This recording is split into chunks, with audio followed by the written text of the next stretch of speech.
नमस्कार friend.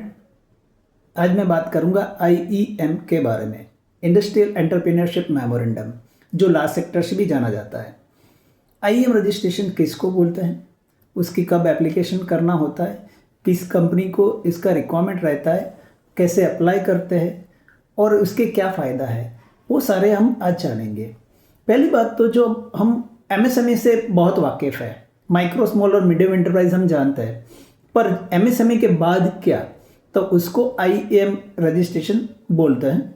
Industrial entrepreneurship memorandum, किसी भी कंपनी का प्लांट एंड मशीनरीज 50 करोड़ से ज़्यादा हो और टर्नओवर 250 करोड़ से ज़्यादा हो, उसको आईईएम एप्लीकेशन करना पड़ता है।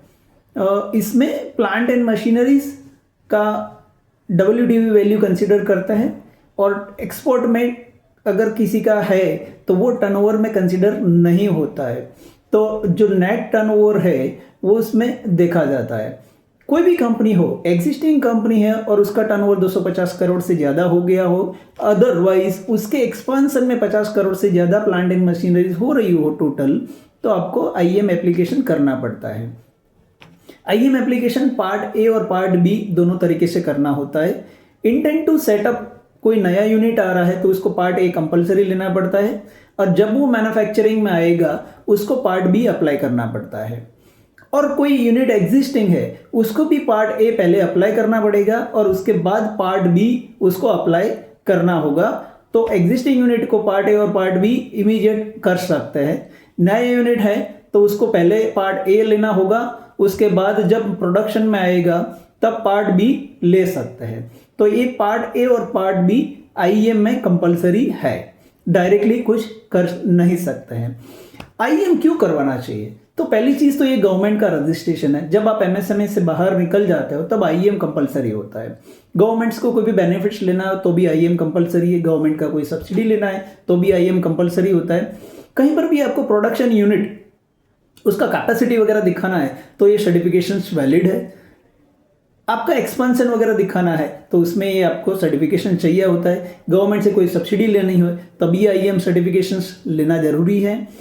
कोई मशीनरीज आप इंपोर्ट कर रहे हो उसके लिए भी आपको आईईएम सर्टिफिकेशंस कंपलसरी होता है, ताकि आप समझिए कि जब एमएसएमई से बाहर निकल गए तो गवर्नमेंट की ओर से एक ही सर्टिफिकेशन है जिसको हम आईईएम सर्टिफिकेशन बोलते हैं, जो मिनिस्ट्री से इशूड होता है। और उसकी वैलिडिटी आप बोल सकते हो पार्ट ए तब तक की है कि जब आपका प्रोडक्शन स्टार्ट हो, और पार्ट बी वैलिडिटी जब तक आपका यूनिट चालू है तब तक का वैलिडिटी उसमें मिलता है। उसमें कोई भी अमेंडमेंट करना है तो आप कर सकते हैं, उसमें एड्रेस का अमेंडमेंट कर सकते हैं, एक्सपांसन अगर है तो नया यूनिट वगैरह एडिशन भी कर सकते हैं। कोई भी प्रोडक्शन नया प्रोडक्ट लेके आते हो तो प्रोडक्शन कैपेसिटी या प्रोडक्ट वगैरह अमेंडमेंट हम कर सकते हैं।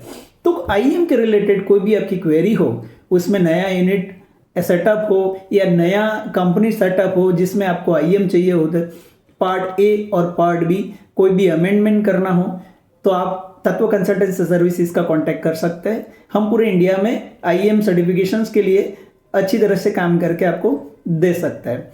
तो आईईएम के लिए आप तत्व कंसल्टेंसी सर्विसेज का कांटेक्ट कर सकते हैं। हमारा मोबाइल नंबर है 9825310954। Thank you very much.